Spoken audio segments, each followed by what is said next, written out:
మీనరాశి వారికి తెలుగు ఉగాది పండగ దగ్గర నుంచి ఎలా ఉండబోతుందో ఈ వీడియోలో సవివరంగా సంపూర్ణంగా తెలుసుకుందాం.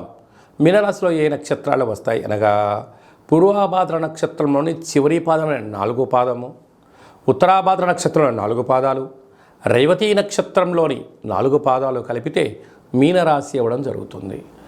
అలాగనే చాలామందికి పుట్టినటువంటి కాల సమయంలో డేట్ ఆఫ్ బర్త్లో లేనటువంటి కారణం వలన పేరు యొక్క మొదటి అక్షరాన్ని అనుసరిస్తూ రాశిని తెలుసుకునే ప్రయత్నం చేద్దాం. ది, దుమ్, షం, జా, ధ, దే, దో, చా, చి అక్షరాల వారందరూ కూడా మీనరాశి జాతకులే. మీనరాశి యొక్క అధిపతి దేవగురు బృహస్పతి. వీరికి ఒకవైపు ఏళ్లనాటి శని, రాశిలోనే రాహు సంచార స్థితి, రాశిలోనే రవిశుక్ర సంచార స్థితి, 2వ స్థానంలో బుధగురు సంచార స్థితి, సప్తమంలో కేతు, వ్యయంలో కుజశని సంచార స్థితి ఉండడం వలన కుజదోషము, ఏలనాడు శని, రాహు రాశిలోనే సంచారం చేయడం వలన స్వయం వృత్తులు, సేవారంగాలు, సాఫ్ట్వేరు, హార్డ్వేరు, గృహ భవన నిర్మాణ కార్యక్రమాలు చేసేటువంటి వారందరూ కూడా, ప్రభుత్వ ఉద్యోగ ప్రయత్నం చేసే వారందరికీ కూడా చాలా మంచి కాలం. కాకపోతే శత్రువులు పొంచి ఉన్నారు, అధికంగా ఉన్నారు.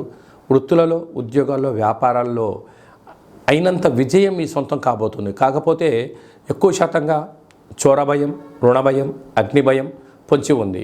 కనుక మీ జన్మ నక్షత్రం రోజున పూర్ణిమ అమావాస్య తిథుల యందున ఈ ఎలనాడు శని ఉన్నంత వరకు ముఖ్యమైన పనులను వాయిదా వేసుకుని ఉత్తమోత్తంగా భావించగలగాలి.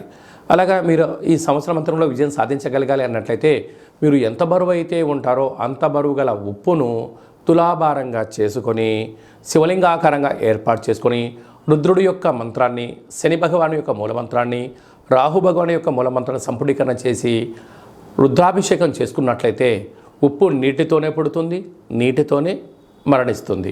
కనుక ఇలాంటి సమస్యలని కూడా తొలగిపోయి అద్భుతమైన విజయం మీ సొంతం అవుతుందని చెప్పి గమనించాలి.